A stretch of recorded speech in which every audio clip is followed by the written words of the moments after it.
നീണ്ട ഒരു ഇടവേളയ്ക്ക് ശേഷം ഒരു വെക്കേഷൻ വരുവാണ്. ഒരുപാട് പ്ലാൻ ഉണ്ട്.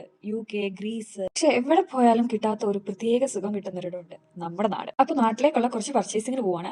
എനിക്ക് വേണ്ടിയല്ല, വീട്ടുകാർക്ക് വേണ്ടി കുറച്ച് സാധനങ്ങളൊക്കെ വാങ്ങാനായിട്ട്. എന്റെ ഒരു സ്വഭാവം അനുസരിച്ച് ഞാൻ എല്ലാം ലാസ്റ്റ് മിനിറ്റിലേക്ക് വെക്കുന്ന ഒരാളാണ്. പക്ഷേ ഈ ഒരു പ്രാവശ്യം നമുക്ക് ലാസ്റ്റ് മിനിറ്റ് പർച്ചേസ് വേണം. പർച്ചേസിംഗിന് കൂട്ടാൻ പറ്റിയ രണ്ടുപേരെയും കൂട്ടിയാണ് ഞാനിന്ന് പോകുന്നത്. എനിക്ക് ഏറ്റവും കംഫർട്ടബിൾ ഓൺലൈൻ ഷോപ്പിംഗ് ആണ്. ഞാൻ ചില സമയത്ത് ഇൻ സ്റ്റോർ വന്ന് ചെക്ക് ചെയ്ത് വാങ്ങേണ്ട സമയത്താണ് ഞാൻ ഷോപ്പിൽ വരാം. അങ്ങനെ നമ്മൾ സാറയിലാണ് വന്നിരിക്കുന്നത്. എന്തൊക്കെ വാങ്ങിക്കൊടുത്താലും അതൂടെ വാങ്ങാവോ ഇതൂടെ വാങ്ങാവോ എന്ന് പറയുന്ന ഒരു സിസ്റ്റർ നിങ്ങൾക്കും കാണുമല്ലോ. ഏകദേശം ഇതുപോലെ പക്ഷെ ബീഡ്സ് വർക്ക് വരുന്ന ഒരു പംസ് ആണ് ഞാൻ നോക്കുന്നത്. സാറുടെ വെബ്സൈറ്റിൽ കയറിയിട്ട് ഏത് സ്റ്റോറിലാണ് അവൈലബിൾ എന്ന് ചെക്ക് ചെയ്തപ്പോൾ നമ്മുടെ ഇവിടെ ഉള്ള സ്റ്റോറിലൊന്നും അവൈലബിൾ അല്ല. ഞാൻ ചോദിച്ചു ഓക്കെ, ഇനി ഓൺലൈനിൽ നമുക്ക് ഓർഡർ ചെയ്യാം. അവിടെ നിന്ന് ഇറങ്ങി നേരെ നമ്മൾ ഒള്ളിയിലേക്കാണ് വന്നത്. നല്ല വൃത്തിക്ക് അടുക്കി വെച്ചിട്ടുണ്ട്.